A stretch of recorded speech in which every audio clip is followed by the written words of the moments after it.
My name's Alex Kaufman. I'm our Director of Business Development. We have 7 locations in the Midwest. We've actually been in Detroit for the last 10 years. We just celebrated our 10 years in Detroit.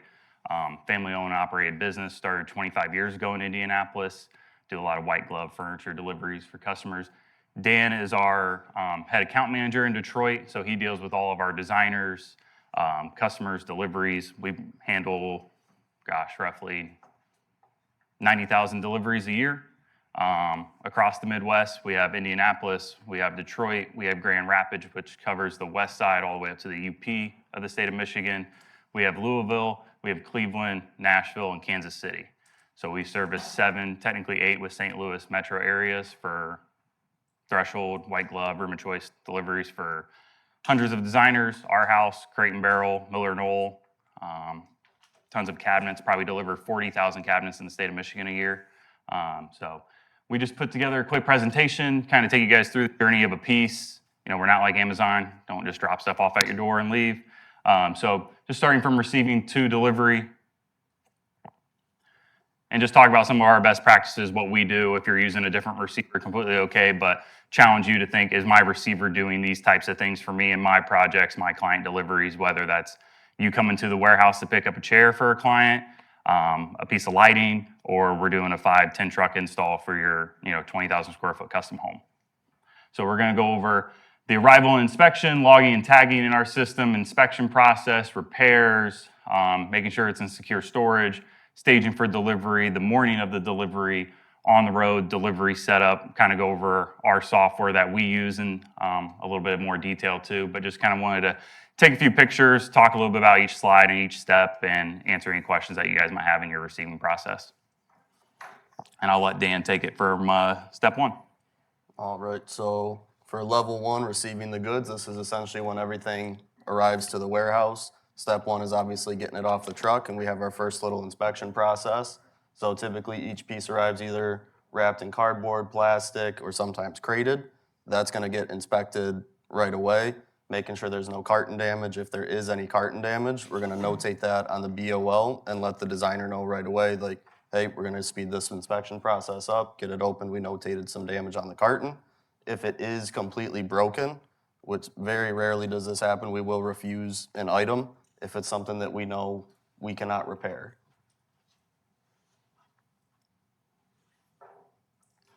And then level 2 is getting everything into the system. So our system is user-friendly. All of our designers have full access to it.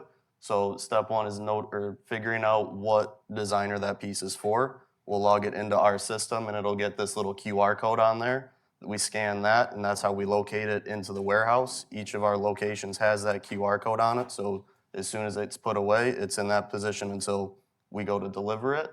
And then we're going to log everything as far as PO, SKU number, item name, and weight. Weight is another one that's super important to make note of. If that's messed up and it's a 400-pound piece that gets logged as 200, it's only going to get scheduled as a 2-man delivery. So making sure that we get the weight in there is super important so we can send the right amount of delivery guys to get it done. And I think the biggest part on this too is the software that we use. Our designers have full transparency to your inventory. You don't have to call us and say, hey, is this piece there? You're going to get automatic emails sent to you. Hey, where are the photos? Inspection process is 2 to 5 days. You'll get the photos to your email. You can go onto your inventory. We have designers here locally in Detroit. Paige with Decor More, if you've known her, she can go into her inventory. She doesn't even have to call Dan to schedule a delivery. She pulls the 5 to 10 pieces, adds it to the cart, sets up a delivery date. It's already going to tell her the price from where we charge from receiving all the way to delivery. Where more moving and storage companies, they're going to charge you X amount of dollars to receive that piece, X amount of dollars to inspect it. Ours is kind of all wrapped into one price, and you're going to have access into that calculator tool and that inventory system, so you don't have to wait for Dan or send an email or wait for a quote. You want to get something on the books as quick as possible because your client needs their new dining table for Thanksgiving. Those are just some added benefits of the software system that we use. There's no going on a Google sheet, waiting to get into the inventory. You can export all your inventory via CSV file and go through it and organize it. We can organize your inventory by PO numbers. So a lot of our designers do when they're sending us pieces. You have the Kaufman project, you have the Smith project on different POs. That's how we're going to organize your inventory for your different deliveries for your projects. And then level 3 is our inspection process. So we have a spot in the warehouse dedicated specifically just for opening and inspecting everything. So everything will get photos taken. We're gonna take first 4 photos of the carton on each side, just showing how it arrived to us. Then we're gonna unbox it, take all the photos that we need. They're making sure that they're looking over everything super closely, making sure that every little nick or scratch is noted. And then if there is something wrong, we have furniture technicians on site that are able to touch it up. So in these pictures, that's our warehouse workers, Ryan and Monica. Anytime that there's something white like that, we make sure that we're wearing the gloves to keep it as protected and clean as possible. And then level 4, this is our 2 furniture technicians. We're very, very lucky to have them. They've been in the industry for over 30 years. They used to work for Art Van before they shut down, and then we were lucky enough to get them. So anything as little as a scratch to a broken chair leg, that's something that these guys can handle. Like I said, they've been doing this for years, so it's truly a blessing to have them on site. They make our jobs a lot easier. Yeah, I think that's the biggest add-on to a receiver too. Or do they have an on-site furniture medic? Because we have 7 locations, and the last 3 we've opened within the last 3 years. So we don't have enough volume to have an on-site furniture medic. Luckily enough, here in Detroit, we're only 20 minutes from the design center. Like Dan said, we have 2 full-time furniture medics due to our volume and being here 10 years. So that added benefit of, oh, that table's been waiting 4 months to get here, and my client's ready for it next week. There's a little scratch on it. Those are going to be able to take care of. I know we spend in our industry probably 99% good things on deliveries, and we're so focused on the 1% mess ups that we forget, how much and important a furniture medic is to get that table fixed for your customer and your client. And then level 5, after the pieces are opened up, we cocoon wrap every piece to make sure that it's protected, and then we log it into our location. And it's not moving from that spot until it's ready to go out on the road for delivery. So there's a picture there of how we cocoon wrap the pieces, and then that's our picker with some of our warehouse guys there. So they'll put everything up in the racks until everything's ready to go. And I think the biggest thing we see in our industry in logistics in terms of furniture is we have a cherry picker and dollies. We don't use forklifts. So we see a lot of competitors and other clients that have forklifts, and they go into boxes and damage your sofas and tables and chairs. We only have pallet jacks and dollies at our facilities. So if your receiver's using forklifts, you probably see some damages more often than not compared to pallet jacks and dollies. That's just kind of our method. And then we have the cherry picker there for the high-low. Our racks range from 4 to 6 levels depending on our facilities. And then prepping for the big day. So this is a picture of our storage racks right there. We have 5 different rows. So everything should look how it looks right here. You gotta have enough room for the pallet jacks, the cherry picker, dollies to get through. Everything is super clean, organized and where it needs to be, making sure that everything is spaced out appropriately as well. And this is another important part too, where you don't know how your item that you ordered 4, 5, 6 months ago is going to be for your client. You're more than welcome to come to any of our facilities, go into your warehouse, find the piece. It's in the location. You'll see some of these tags right here in our photos, and just asking your receiver how organized is it that you could go in there right then and there, and you can find where your piece is at in our racks. It's all in our system, and that really helps us stay organized out on the road as well too, as we go to level 7 here for the loadout the day prior.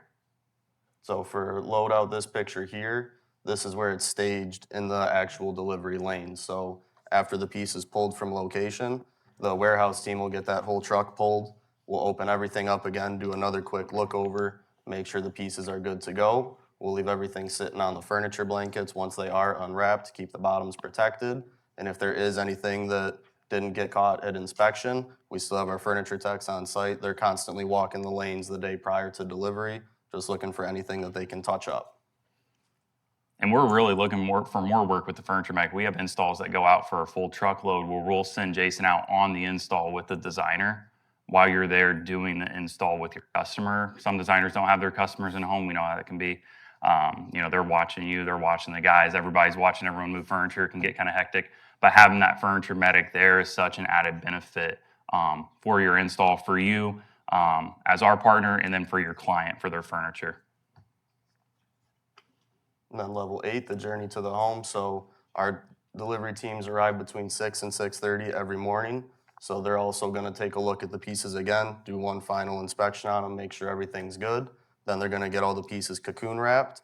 And then with that QR code on each item, they're going to scan it out for delivery. So the customer or designer is going to get a notification that it was loaded onto the truck. And then once that truck departs, they're going to send a pre-call when they're 15 to 20 minutes away. And then when they arrive, knock on the door, figure out where you want the pieces to go, and then they place them inside.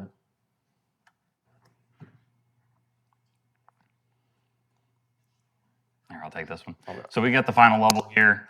Just a quick video of a local designer here with Amy Elizabeth that we were doing an install last week for. Just want to show off the guys. Big thing for installs, uniforms. How do your guys look when they're out on delivery? All our guys have to match black shirt, black shorts, or black pants. The booties and the blanket pads are probably the two biggest PPE equipment that our guys use out on the road to help keep the floor clean, obviously. The furniture pads come in really handy. The biggest thing we see too with a lot of installs, accessories, lightings, boxes, the little styrofoam fuzzies that go everywhere that no one wants to pick up at the end. Our guys do a really good job of either unloading some of that in the truck, so a lot of the trash stays in the truck, or we've had designers where we've been on site, they want everything set up, we bring a table, we have tons of furniture pads, we lay it out in the garage, we lay it out in the foyer, wherever they want to go over the accessories, all that styrofoam stays down. It's just really those little things that help your life become easier on the install that you don't have to worry about, and then plus your clients not having to worry about seeing little styrofoam pieces when they leave, when they have their furniture. And that's really it. We just wanted to take the time, come out, explain the receiving process. It does seem simple, just dropping off furniture and going, but when you're doing 90,000 deliveries a year, we know there's a lot of issues with furniture. Very high-end stuff that your clients are ordering or dealing with that damages are going to happen. But I would question your receiver is, how do they handle those things when those bad things are going to happen? Because we know issues are going to happen, that 1% is going to come up, but how is your receiver taking care of those issues that you're coming across daily in your job? So, any questions? Yep, in the back. Do you have a loading dock at your facility? Because I know some Yes. vendors here Mhm. will not cover anything if there's damage if you guys don't have a loading dock. So that's why you had to choose certain delivery teams because they had a loading docks. Yeah, for sure. There are some competitors that don't, right? And that's where we do a lot of forehands. I mean, we probably have 8 loading dock doors. One is a full compactor. We have a pull-up ramp too with a van. A lot of clients with crate and barrel pickups come to our facilities. We handle all the crate and barrel pickups here. But yeah, so 7 dock doors here in Detroit. We probably run 6 to 10 trucks a day and receive probably 400 or 500 pieces daily. Just depends on that. But no, good question though, because the loading docks, forehands, designer furniture, they will not, deliver to clients' homes. They will not go to, flat loading, pulling off the lift gate, or I've seen receivers pull up the cherry picker high-low up to the semi truck, pull it up, pull that $5,000 couch off, pull it down, then go and wrap it. Just makes for, the more you move furniture, the more things that can happen. Any other questions? Yeah. So what's your preferred method of communication? Phone, email? Any of them. Yeah, so our system, we call it a lasso. Yeah. So when you have pieces come in, so for example, like crate and barrel orders or all our house orders, the piece is scanned into the system when it arrives, just like UPS scans when it drops it off. Once the pieces on the order are fully scanned, let's say you have 5 chairs, bar stools that you ordered for your client or your house, we scan those pieces in, a call, text, and email gets sent to the client to try to schedule that order as quick as possible. For designer installs, very similar. If it's a few pieces, Dan is usually talking with all of the designers on the phone, building out the order, getting on the designer calendar, scheduling that delivery. The drivers are calling the designer 30 minutes out. Sometimes if it's a truck full, we can fit probably 50 pieces, 60, 70 pieces of furniture, but we fit 150 pieces of lighting, and we only run 26-foot box trucks. So in those cases, we have a full truck. We have a designer checklist that Dan's meeting with the designer prior, going over point of contact on site. Do we have the floor plan? A lot of our designers send us their mood boards or what's going in each room, so our drivers don't, nothing's worse than carrying a sofa, asking a designer every 2 seconds, well, hey, is this in the living room? Is this in the basement? Is this upstairs? So going over that communication is very effective, but usually phone, call, email, text. And your phone number is? You ready for it? Sorry, we should have put that on there. It's 248-923-5100. And we're just about 20 minutes north of here in Lake Orion. And that covers Dan and Detroit. They cover all the way up to the Mitten, north. We go down to Toledo here in Detroit, and then over to East Lansing. But then on the west side of Lansing, Grand Rapids kind of covers that as well. So the state of Michigan, we split between 2 facilities. Any other questions? Yep. So for like northern Michigan, would we want to have furniture shipped to your Grand Rapids location, like if it was going up? If it's going to the UP, then yes, the Grand Rapids covers everything in the UP. So we go up as far as, I believe, Roscommon. So the biggest thing is we have a lot of local designers. We have out-of-state projects, but once you're signed up and have an account with Clark's and we're all set up, ready to go, we have designers that do stuff here locally in Detroit, but then they'll call me and I'll send them the Nashville information, and then they'll call Erica, who's our site leader down in Nashville, and then they'll get connected on, hey, we have this project going in Nashville. So all family-owned, operated, with 7 locations, and try to do that Chick-fil-A method without, the Chick-fil-A app, but yeah. So we've had situations where, like, because we're in Grosse Pointe and a lot of our clients are in Grosse Pointe, do you use like a meter or a timer, where we're being charged by the minute?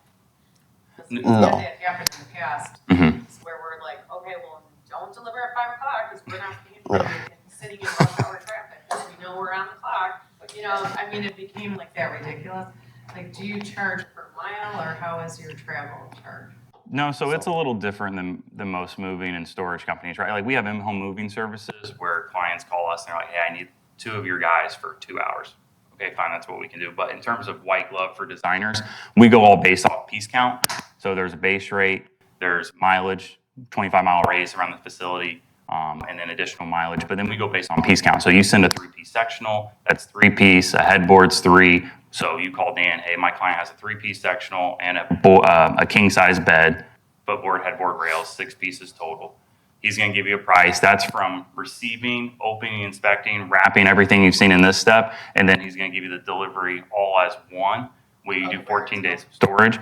The guys can be there for 5 minutes, or they can be there for an hour building that bed. We have times where designers, ask to move furniture and move things around. Our guys are more than happy to do that, but we've had, some designers call us and say, hey, we need to move this whole outdoor pool area and bring all this outdoor furniture. We're more than happy to do it. It's just the communication part of getting with Dan so that Dan can allow them enough time on that delivery, because we track on-time reports for every delivery. So our drivers have a scorecard they have to meet. So if they're late to their next stop, they get dinged, but then we go back and look, they were at, stop 2 for 20 extra minutes because we were doing this, this, and this. So we don't do per hour. It's all based around the piece count price. Okay. And then mileage, like 2%. Yeah, and that's the cool thing. We don't have a picture of it, but we have a calculator tool. It works really well for, I would say, smaller deliveries. Like, hey, I'm doing my mother-in-law's living room. It's 10 pieces. Like, Dan, what's this going to charge? You could type in the zip code and the number of pieces you're expecting to send us. Let's say all those come on the same day, which we know can kind of happen sometimes. We have 14 days of free storage. Dan and his team is going to get everything open, inspected, and can get it on the delivery schedule. But we have designers that call us, hey, I have an install for next year. I got to start ordering stuff now. We kind of price it per piece. So like a little box of lighting for a month of storage is $3.75. A dining chair is like $6.25. So we're pretty competitive, because you'll see a lot of receivers and movers charge you 50 cents a day per item. Well, you're paying the same for a little piece of lighting as you are a sofa. So you actually lower your storage costs down too for your clients. And I would say on big installs, we get asked for quotes all the time. Hey, I have 100 pieces. What's this going to cost in storage? When I've done the math, it usually ranges from an average of $7-8 a piece. Now, if you send me 100 sofas, I can tell you it's $25 a sofa, and then we can figure out that math. But who's ever going to order 100 sofas? So. Any more? Perfect. Well, thank you guys so much. Thank you, Patty. Thank you.